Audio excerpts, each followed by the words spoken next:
Investigators back on the air after a nice little week off. WGR 550 and MSG.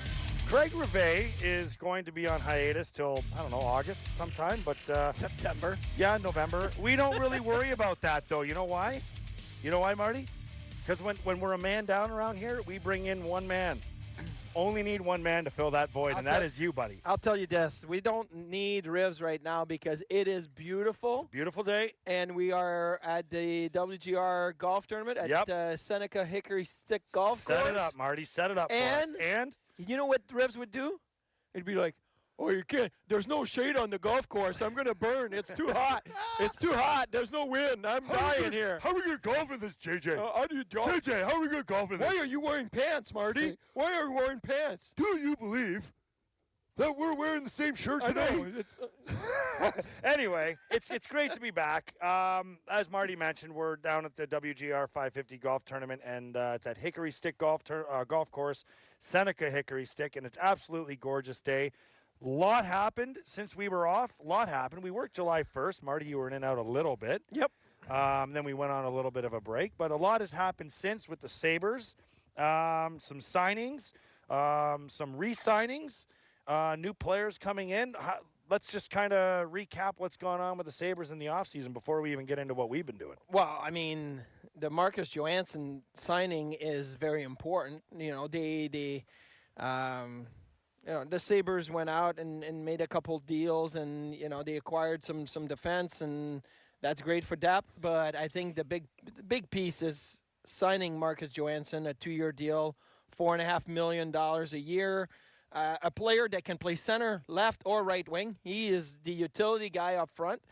But I still don't think that fills in the void what you're looking for. Look, if Marcus Johansson plays your second-line center, which would be to bridge the gap between Jack Eichel and Casey Middlestat, I think you're not getting what you want from. You look around the teams in the Eastern Conference: the Toronto, the Boston, the Tampa Bay, the Washington Capitals, Pittsburgh Penguins, whatever. All those teams, you need a little bit more for a second line center. So can Marcus Johansson start there? Possibly, but is Jason Botterill done? I don't think so. I think this is just a start of continuing to adding some pieces up front. There's a surplus, and I say surplus of defensemen. It is crazy right now, the amount of defensemen you have. There's got to be a move in the making, or somewhere down the end of July, maybe August, just like last year when Connor Sherry and Jeff Skinner were added. I agree. I think there will be more, kind of like you just mentioned at the end there with Sherry and Skinner. But the thing I want to mention is he here to play center? And is he here kind of just as like an emergency center if you can't go and find that other piece? Because, I mean, where was he playing in Boston? I was reading the group chat that we were having. He was playing the right side. He was playing right wing with Charlie Coyle and Denton Heinen. Heinen was playing left. Coyle was center. Marcus Johansson was playing the right wing. He was on their top PP unit, though, wasn't he? He was a very big contributor on the power play. And that's the thing with Marcus Johansson is he's got skill. He's a smart hockey player. He was very much valued with the Washington Capitals in what he could bring offensively as a secondary guy. He had the Ovechkin, the Backstrom, and all of those guys, but Johansson was there. With New Jersey, it got to be tough for him because he dealt with injuries. And those injuries, the concussions, that is a big concern still. He's bounced around, hasn't he? He started in Washington. Yes. New Jersey as a free agent. Was it a trade? Maybe it was a trade. I have to look it back. And then Boston, and now here to Buffalo. Yeah. So, but he's a really nice player, and he's definitely cashing in on the fact that Boston went to the finals, and he was a core piece because the Bergeron, Marchand, Pasternak line were not leading the way for Boston. It was their second, third, fourth line that were really making the noise, and Marcus Johansson was part of that noise. So I think he cashed in at the right time on the shorter-term deal, which is perfect for the Sabres because you're not committing too long-term to a guy that has injury issues in the past and maybe just got hot at the right moment. So you pay him for a couple years and you see what you got. Yeah, it's for a couple years, right? Like that's exactly it. You got him for 2 years, and the conversation about center. You go online and you read about it, right? Like I think a lot of people have their own thoughts on where guys play. I mean, I do, you do, Craig does, and they might not even be the same. I mean, some of them might be similar, but they're not all the same. Do you know in your mind who you think you'd play him with? Well, I'm looking at my tweet because Rivs, as he always does, puts on this crazy whiteboard idea on a group text the other day, and he's still big game hunting for guys like Nick Healers and restricted. Shouldn't we though? Like, are we? Or not? Offer sheet to somebody, Yeah, right? So offer sheet.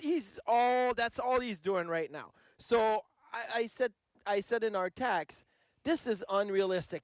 Number one, Winnipeg is not getting rid of Nikolai Healers right now. They've got $20+ million under the cap. They do have to sign Line A and Kyle Connor, but they are totally fine. This is not happening. So for me, the lineup as it looks right now would be Skinner on the left with Eichel and Reinhart. That is your first line. That is your. You're still keeping. I'm still keeping you them are, together. Okay, all right. That is your top line. They're going to play the top minutes, the tough matchups, and you go, your best against their best. On the second line, right now I have Sherry, Johansson, Oposo. And the reason why I have them there is to kind of a buffer to allow for maybe Jamie Vesey, Casey Middlestad, and Tage Thompson to have some easier matchups, to maybe play of a third line role, but have the skill and the hockey IQ to be able to create a lot of offense. But if I rely on veterans like Sherry, Oposo, and Johansson to go out and maybe play your top two lines and tough minutes and tough assignment, it alleviates some of the responsibility for the younger guys on the third line. You're giving Connor Sherry every opportunity at the start of the year, aren't you, to perform? Look, I'm not saying you are. I'm saying just like in Yeah. general. Don't we have to? I know what Connor Sherry is. He's a hardworking guy that it can be strong in the forecheck, that can generate some shots and some scoring opportunity. He's not a goal scorer. He's not a finisher. I mean, that's just the way he is. So maybe he's better suited on a line, like I just said, with Johansson and Oposo, where you're going to be grinding the other team down. Maybe you throw the body check around. Maybe that's your style of play. And I say a second line. Maybe it's a third line, but I'm just saying that to me would help Middlestat and Tage Thompson, maybe with a Jimmy Vesey, to be able to have an easier go with the matchups when they play. Do you remember Instigators, by the way? We're at Seneca Hickory Golf Course. Yeah, Rivs is not Hickory here. We can talk about the 0506, right? Oh, yes, and we are going to. We are going to talk 0506, and actually we're going to talk 0607 because, and we'll do that a little bit later, but in this hour, because something happened. Kawhi Leonard signed, and as you know, I'm a diehard Raptors fan. Have been for 9 games. 24 years. I've watched 9 games. Now that being said, I think it's a fascinating perspective that people are having with Kawhi Leonard leaving, and I want to kind of draw, a similar parallel to it. I guess later on when it comes to a Sabres conversation, and we'll go back to 0607. So it's kind of good that Riv is not here, but I want to go back to the conversation that we had. I think it was just last week, or even John Vogel wrote an article. I believe it was John Vogel, just talking about how maybe Botterill didn't necessarily see Sam as Jack's shotgun guy, riding shotgun, that he feels like he might be capable enough to maybe carry a line on his own. Does the Johansson signing, because he did play right wing, does that make it? I think the wing position right now on this team is off balance. Well, you know what? There's you say off balance. There's 7 left winger and there's 2 right wingers. But I think it's fascinating. I absolutely, because I think there are jobs on the line. You know what I mean? Like there are jobs on the line and competing for jobs. And I guess I look at it and I see Johansson signing, and we all chime in our group chat about where's he fit and what position. And I think, well, I go back to that comment. I hold on to comments, actually. I realize that now talking to you, Marty. I hang on to things. And I'm hanging on to this Botterill comment about Sam maybe being able to kind of control his own line. And I wonder if Johansson comes in, if maybe that does shift that a little bit. Tage Tage Thompson being at prospect camp, Yep. you know, I think that's interesting. I don't know if you guys talked about it, but getting the leadership award, which is the huge. Craig Ramsey Award, they call it. That's what they call it, right? The Craig Ramsey Award. This is huge. The focus and the dedication that Tage came and showed, and we talked about it before, how I went to Kitchener as for the rookie camp when you were a junior player. My first year, yeah. I remember you were there. And I was the only guy that had played pro games. I had played a full year in Rochester, and they said, okay, Marty, you got to go to rookie camp. And I was not happy with the decision. And I went and had the best attitude I could bring and played really well. And it helped me get that second season where I won goalie of the year, where we were in the best defensive team in Rochester, went to the Calder Cup finals. That all started in rookie camp. And I think that first step by Tage Thompson was really important.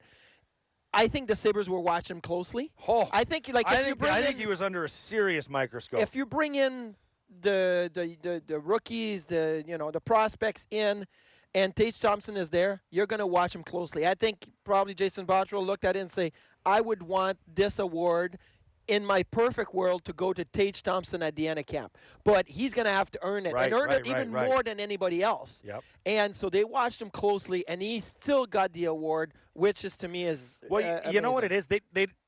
That award, in my opinion, was him coming here. It was his to lose. It was in my. He had to do twice as much as everybody else. Well, that's what I mean. I mean, if he has to, well, okay, maybe I'm wrong with that comment, but I guess they're not just handing it to him because he's the veteran guy there. No. And because he's nice to guys and hanging around guys, because that's what you do at rookie camp. It's how you conduct yourself. And it's not like as the a amount of pro. goals or passes or assists or whatever you do. It's, are you showing up a half hour before you're supposed to be there just so you're a leader? Are you bringing your team together? Are you a voice? Are you a leader on and off the ice? There's so many things. Like, he could go out there and he could have scored 25 goals in the 3-on-3 tournament, the French Connection tournament, and it wouldn't have mattered. That's not what the award's about. And so, to me, that is even more important. Speaking of more important, he's at Marty Biron 43 on Twitter. I am at the Instigator 76. Shows at the Instigators. I have a tweet here I want to read. Go. Says, I'll just kind of scroll through here. He feels that Tage Thompson might need to be in Rochester. Feels C.J. Smith has paid his dues, deserves a shot at Thompson's spot, and he feels that Olofsson needs to be in the top 6. Those aren't all unrealistic thoughts. I think when we sit here and we put Tage Thompson on the roster, I think it's his job to lose. He has the contract to go to Rochester if for some reason it's not working out the way the Sabres want. And that's one of the things I think people need to understand, is that there's a serious competition going on here. There is a big competition for spots. And Tage Thompson coming here for conditioning camp has an advantage over a CJ Smith. He's been on the ice in July at a high pace, going through some workouts. I think there's a bit of an advantage there. I'm sure. Olofsson is another guy. Olofsson is one that I didn't put on my lineup. And listen, the reason I didn't put him on the lineup is because I know Jason Botterill and the Sabres' approach to a guy like Olofsson, a guy like Asplund, a guy even like C.J. Smith, usually is more of a patient approach.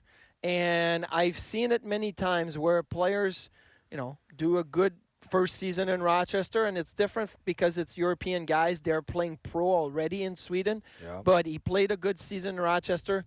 Maybe they want to see him dominate the first 2 months, the first month and a half, and get 15 goals in 25 games or whatnot, and then be like, okay, you're ready to come up.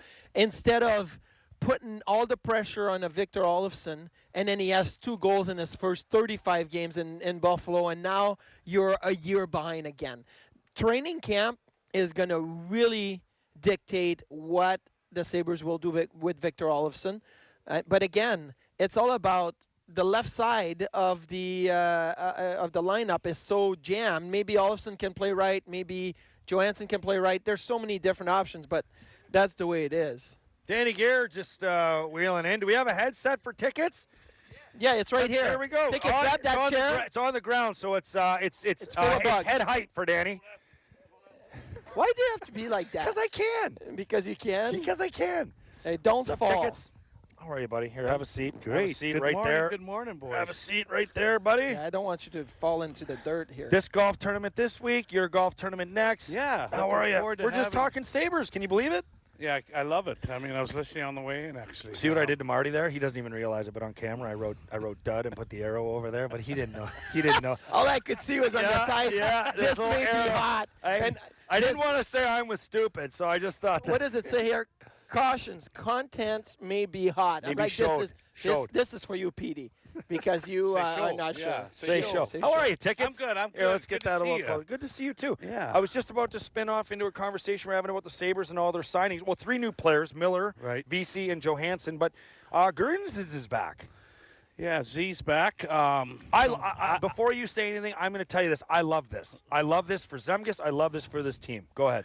I have to agree. I mean, a lot of people, I think when you look at the transition that Jason Botterill is trying to do with this team and add pieces, I think what you also need are some depth players that can also help in situations at any given time. And I think that's what Z brings to the table. He's always done that. I think he's a great team player. I know I've been around him since he's been here, and people are frustrated, obviously, because he may not be that player, or he's been here through the losing years. Yes. But I think the thing with him is that he gives it his all every night. He's, everything. You know what you're going to get every time he steps on the ice. Well, I want to ask you this, too, and how long does it take? And, Marty, Yep. it's a great question for you, too, because, with the teams that you've played on, you played on a lot of teams, too. And how long does it take for a guy to settle into a role like that? I mean, for me, when I think of Zemgus Girgensons, Right. I think of Danny Paille. Okay? Yeah. And I'll tell you why. Danny Paille scored 19 goals in this league. Zemgus had 15. Danny Paille was a first-round pick. Zemgus Girgensons was a first-round pick.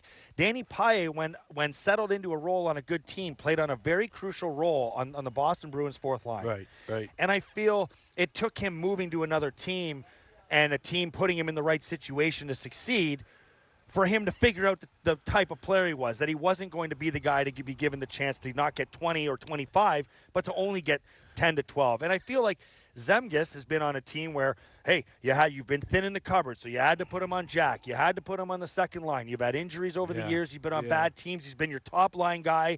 He's been to the All-Star game, voted by fans. I feel like By Latvian fans. Latvia. I threw a vote in there. That was the swing vote, eh? Yeah, Probably. But so you understand the point I'm trying to get at? I agree with that, Petey. I think the one thing too with Zemgus is a guy that, frustration comes sometimes when you don't have that depth. When you have guys like you're bringing in a Johansson now, you've got a VC now. Your depth and offensive side of the game is going to be stronger. So his role, I really feel, is that fourth line situation. Great penalty killer. Okay, he can kill penalties at any given moment, take faceoffs when crucial times, and I think that with Ralph Kruger, he'll find that edge for him. And whether he'll score that 15 goals again, I don't know. Oh, I don't care. But that's my point. Right? But he doesn't have to. Here's what happened with I want 3-4 hits a Girgensons. game. Yeah, and play a hard game. Play a hard game. Yeah. Did you not see what happened with Girgensons and Larsson Yeah. in the first 2 months of the season? The team was winning. The team was doing so well. We were praising those two guys. Yes, How yeah. good of penalty killers they are. Yes. How One of great them was they're in the playing 40 forecheck. minutes one night. Okay, so that's Zemgus Girgensons is the type of players that, like they're Danny Paille, like so many of that type of fourth line utility guys that can kill penalties, can defend well, can bring some energy. Their value only gets recognized on winning teams. Because Fair. on losing True. teams, True. you're throwing Jack Eichel out there. True. You're throwing Sam Reinhart, Jeff Skinner, because you're like, oh, we need goals. We're down 2-0. We're point, down Marty. 3-1. And instead of being up 3-1 and you get a penalty kill with 5 minutes left, and all of a sudden it's Girgensons who's making a block shots that you're like, wow, that's preserved a win. That preserved a 2-goal lead. Right. So his value goes so much higher than what you expect out of him when the team is winning. And that's, to me, is where you talked about Ralph Kruger and talk about building the rest of the lineup to give Zemgus Girgensson some value to this team. Yes. But why do people not like them here? Who? Those two players you mentioned, and 'Cause they're not- Larson why and don't they? Girgensons. Yeah, that's Because they're not sexy. Well, that's what I'm trying to say is because they give it every night, and I guess the point is that maybe they're not in that Eichel, Reinhardt, as Marty just said, Toe drag, backhand, plays. sauce. Yeah, but they're your grunt guys. They're out there every night giving whatever they can, and I think to me, depth-wise, it's a good move, and I think At 1.6 million. it's Yeah, not bad. It's not bad. But again, people say, well, he's only got 5 goals. Well, that's not his role. I mean, Exactly. So I think what they're doing is really been. I have to give some kudos to Jason in regards to right after the development camp, which went real well for them. I think the one thing that they're doing is getting some offense. They need offense. We've talked about that. Vesey was really a strong pickup. I really liked him even when they didn't get him the first time. Let's talk about him for a second because, you're a goal scorer. Yeah. You were a goal scorer in this league. And that's what you were known for doing. Jimmy Vesey, I think, and he said it in his conference call with the media, Right. he's a goal scorer. Yeah, I think that he has potential. And, Marty, you fought it with us, and I agree with you, and I like the thought, but Everybody's a goal scorer, right? There's a guy that's a 5-goal scorer. There's a guy that's a 25-goal levels, scorer. though. And there's a guy that's a 45-goal scorer, right? There's a 50-goal scorer. There's a 50-goal scorer too. you're excluding the guys that had a bag on. A 1-goal scorer is a goal scorer. He is literally a goal He's scorer. a goal scorer. That's something you never were you? No, I was never. Marty gave me in points one year. Did he? No. Get out of here. He beat me in points. I may have. Attaboy. I had Playmaker. some good, clear. I kept shooting the puck off the glass, hoping for the best. But Jimmy Vesey, to me, is a 20-goal scorer. Right. He's not at 30. totally He's agree. not at 35. He's a But a 20. constant 20, consistent. He can give you 5-6 seasons at 20. Yes. I'll take it. Thank you very much. That's what we need. You look at the teams that are so good, they have a couple of guys at 35, 40, whatever, and then they have 4 or 5 guys in the 20s. Right. And that's what you need. You need That's- consistent. What You need line is he 2 scoring 20 on for you? You think he can be a 20-goal guy on the third line? I think so. If you, like I said, you have a He's third gonna line play maybe power with play too. he's going to second play some power yeah. play, but you have him on a skill line. Middlestad, Thompson, maybe VC. I know they're young and they're inexperienced, and maybe VC would be the older of the 3, but you put them on a line where they're skill, and you don't ask them to go out and play against top lines on the other team, top 2 lines. You try to isolate. Put them against the third line or fourth line and try to see if you can get that done at least at home. Well, you talk about I call him Johnson. Johansson almost, he's part centerman, been playing the right wing. But what about Middlestad, VC, and Johansson? Could be. You could always, bump Middlestad off to the wing for the face-off, or if he's not doing well on his draws or something. I mean, Well, this gives them options, is what you're saying. Yeah. This gives them options with the additions of those 2 players, and then I think anytime you've got opportunities for guys that have been established in the National Hockey League, that's one thing that they had to go through the last obviously couple of years are young kids. You're working on development, and you can't push kids in those positions. well, let me ask you this: we've seen Jack, Sam, Yeah. have success over the years before Skinner. Now Skinner coming back. Bottrell, commenting, I guess it was to John Vogel, saying, maybe he sees Sam as more than just riding shotgun with Jack as Jack's wingman. So my question is, how is that taken in the room? Like, if you're a guy, 50 goals, Danny, and they say, look, your other 2 guys, we need to move you and spread out the scoring. How does a guy feel about that? Like, how would Sam feel? You can't speak for Sam, but how do guys normally feel on a team if they're taken, not necessarily taken off the top line because they haven't been playing well, but because they want to be maybe utilized more? I think the key here is what your verbiage is top line. Like, good teams, I mean, certainly they have top line, but they have top 3 lines. I mean, everybody has to contribute, and it's a team game. And to me, Sam's a team player. Sam will go wherever you want. I've talked to him off the ice, in the dressing room, and all he wants to do is win and put W's on the board. So I think, whatever, again, it goes to the thought process of what Ralph Kruger and his coaching staff want to do. And now they have the ability, I think, Marty, as you look at the roster, they've got options. They've got things they can move around and play with. And you don't. And the other key here is again, one of the things that Jason Botterill's mantra has been is let's not rush our young players. Let's not push them into positions. You want to make them, as Petey said, successful in the positions. So now they've got some opportunity, I think, with these additions, in the last couple of weeks. Here's the thing. If I'm going to put Marcus Johansson on the line to be a complementary center with somebody, I don't put him with Middlestad. The reason is they're both left-handed. So you have to find a lefty-righty situation where you say, okay, like your right-handed side, the righty's going to take the draws, the lefty's going to take him on the left side. We'll switch back and forth as who's going to defend.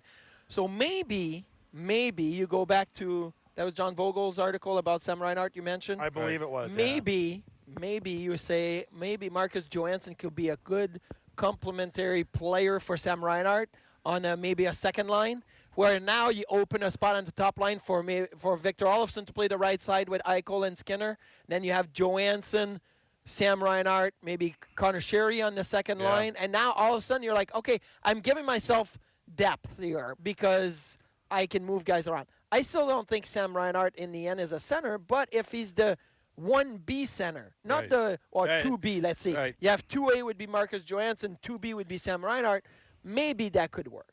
And the other thing is when you look at the team last year, I mean, when you put Skinner, Eichel, and Reinhart together, I mean, it really, if they didn't perform, and they really did, I thought early in the season it was a big part of what their success was.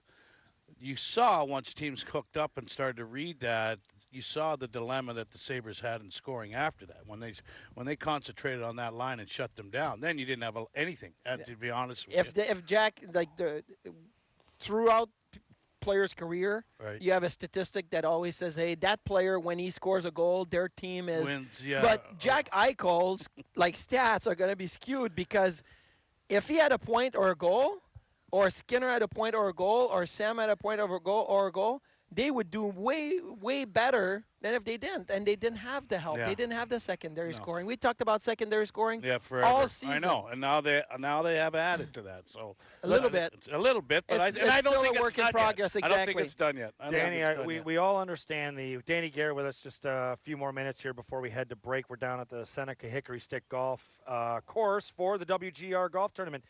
We're talking about all things Sabres, new acquisitions. Nothing really moving out yet, but my question is this.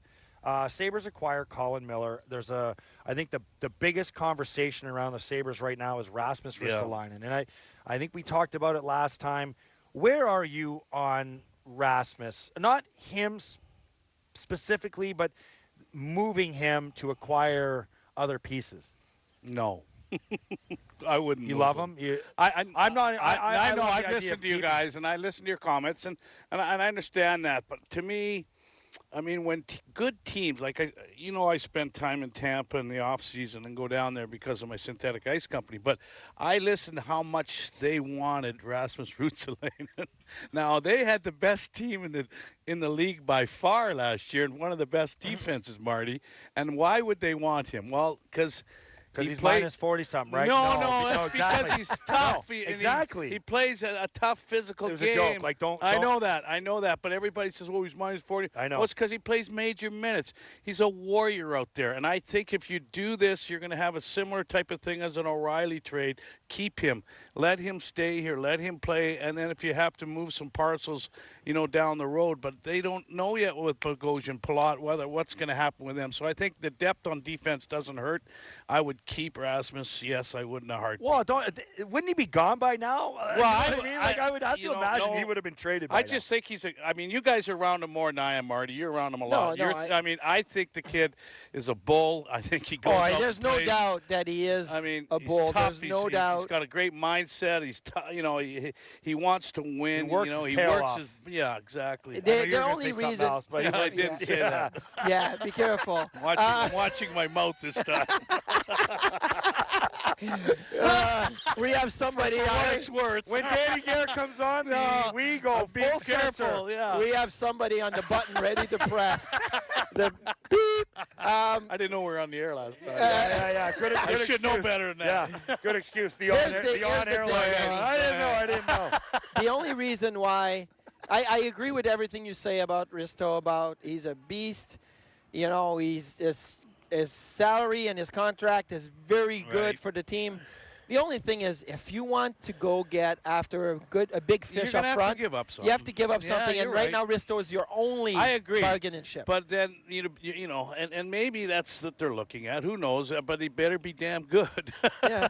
But again, we but talked still. about why wasn't there a trade. Well, Marner's still not signed. Right. Neither is Braden Point. Neither is Laine and Connors. There's still pieces that are going to move after that wave of high restricted free agent is going to sign their contract. Just to get the cap, just to get to that cap number, because you're right. You're That's especially when with you're Byron, gonna- even with Point. I mean, they're trouble in Tampa because their cap's to the tilt. So Well, the absolutely. thing that I liked most reading, kind of before free agency in the draft, was when they were hiring a coach. When the Sabres were looking for a coach, I think one of the questions in the hiring process or interview process was, what would you do to help Rasmus Ristolainen advance as a player, or what would you do to make him better, or along those, in terms of keeping him. If we were to keep him, how would you? And I think that to me, when hearing that, was signs Smart. that they're not just looking to get rid of him, because I think they know.